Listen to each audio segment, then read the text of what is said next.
ice pack.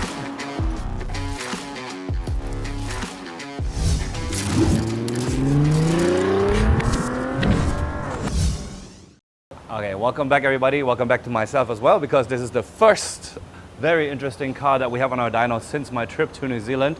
Oh, I missed the cold. I guess you're wondering, New Zealand, dyno, what the hell is going on?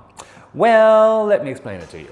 For once, I really did go on a holiday. Yes, I did work there, but hey, I froze my butt off in New Zealand to go for snowboarding. Something that I would have never imagined I'd be doing after so long, but yeah, I actually did. And in the meantime, our beautiful new Mustang dyno got delivered to our HQ here in Malaysia. So while I was out there freezing, the boys installed the dyno and get everything set up.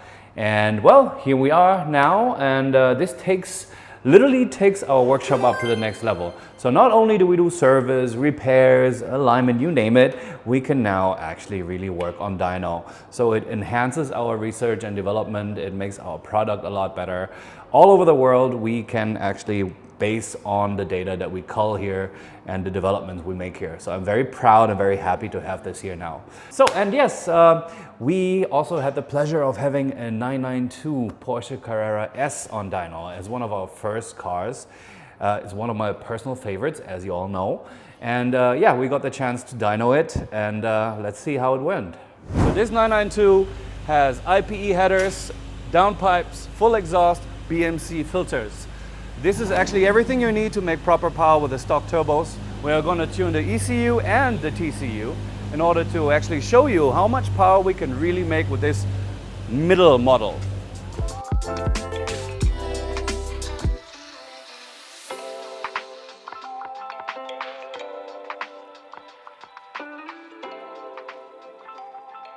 Right, so now I'm strapping down the car. Make sure we avoid the hot exhaust and the car from flying out. So we want to have horizontal and lateral tension to the car so it doesn't move sideways and back and forth. If you put a single one in the middle, it's gonna sway left and right when the car is going through the power run.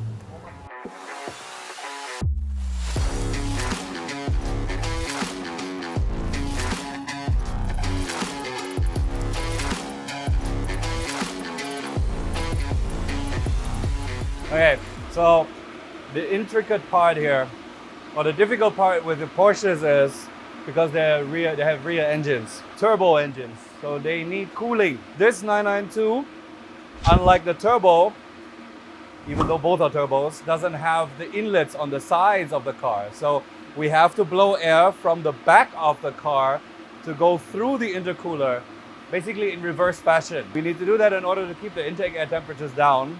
Else, you run the car on dyno, each pull you will lose power because it just gets too hot.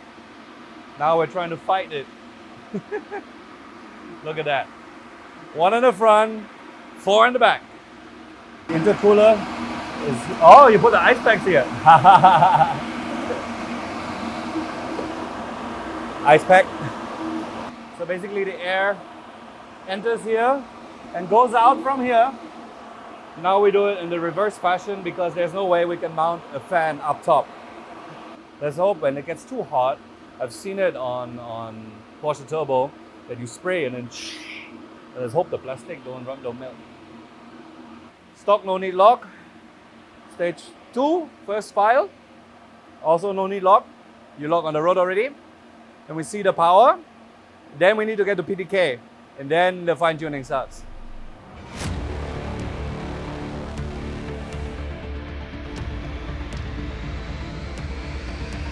Calibrate. Okay. Try power run, see what it makes.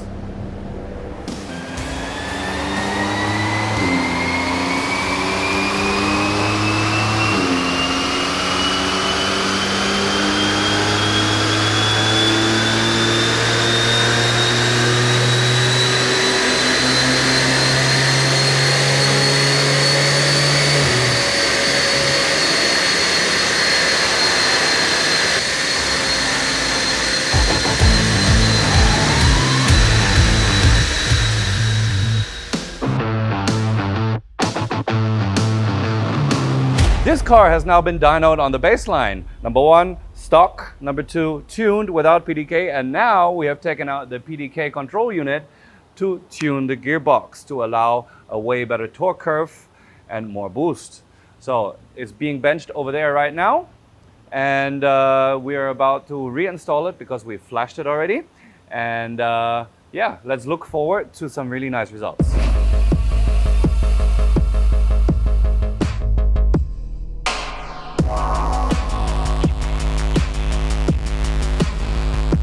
Ready?